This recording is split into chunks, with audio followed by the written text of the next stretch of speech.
திருப்பாவை ஆண்டாள் பாசுரம். ஆறாம் நாள். புல்லும் சிலம்பினகான் புல்லரையன் கோயிலில் வெள்ளை விழிசங்கின் பேரரவம் கேட்டிலையோ. பிள்ளாய் எழுந்திராய் பேய்முளை நஞ்சுண்டு கள்ளச் சகடம் கலக்கழிய காலோச்சி வெள்ளத்து அரவில் துயிலமர்ந்த வித்தினை உள்ளத்து கொண்டு முனிவர்களும் யோகிகளும் மெல்ல எழுந்து அரியன்று பேரரவம் உள்ளம் புகுந்து குளிந்தேளோர் எம்பாவாய். இந்த பாடலின் பொருள், அன்பு தோழியே, நீ உடனே எழுந்திரு. பறவைகள் அதிகாலையில் எழுந்து கீச்சிடும் இனிய ஒலி இன்னும் கேட்கவில்லையோ? பறவைகள் அதிகாலையில் எழுந்து கீச்சிடும் இனிய ஒலி இன்னும் உன் காதில் கேட்கவில்லையோ? கருடனை வாகனமாக கொண்ட எம்பிரானின் கோயிலில் வெள்ளை நிற சங்குகள் எழுப்பும் முழக்கம் காதில் விழவில்லையோ?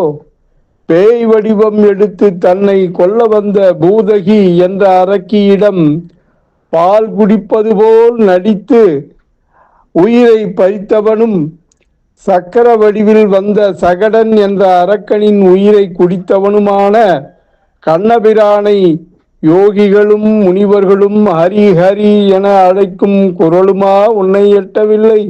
உடனே எழுந்து இவற்றையெல்லாம் கேட்டு உள்ளம் குளிர்வாயாக என்கிறாள் ஆண்டாள். பூதகி என்ற அரக்கியை கம்சன் அனுப்பி வைத்தான். அவளை இம்சம் செய்து கண்ணன் கொண்டிருக்கலாம். யாரு? அந்த பூதகியை இம்சை செய்து கண்ணன் கொண்டிருக்கலாம். ஆனால் அப்படி செய்யவில்லை கண்ணன். அவனுக்கு பால் தந்து தாய் ஸ்தானத்தை அடைந்து விட்டாள் அந்த பூதகி. அந்த தாய்மையை பாராட்டும் விதத்தில் அவளது மடியில் அமர்ந்து பாலை குடிப்பது போல் அமைதியாக உயிரை குடித்து அவளுக்கு மோட்சமளித்தான் எம்பெருமான் கண்ணன். கேரளாவில் ஆலப்புழையில் இருந்து 25 கிலோமீட்டர் தூரத்தில் திருவமுண்டூர் என்ற தலம் குறித்து இந்த பாடலை ஆண்டாள் பாடியதாக சொல்வர். திருவமுண்டூர்ன்றது கேரளாவில் இருக்கு. அந்த இடம், அந்த தலத்தை கேரளா மாநில ஆலப்புழை மாவட்டத்தில் இருக்க 108 வைணவ திருத்தலங்கள்ல ஒன்று இது.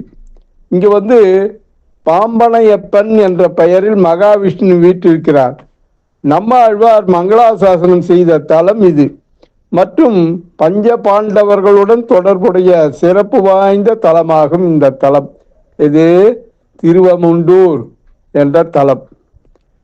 மீண்டும் நாளை சந்திக்கலாமா? அன்புடன் தணிகானந்தம், சேந்தமங்கலம். வணக்கம்.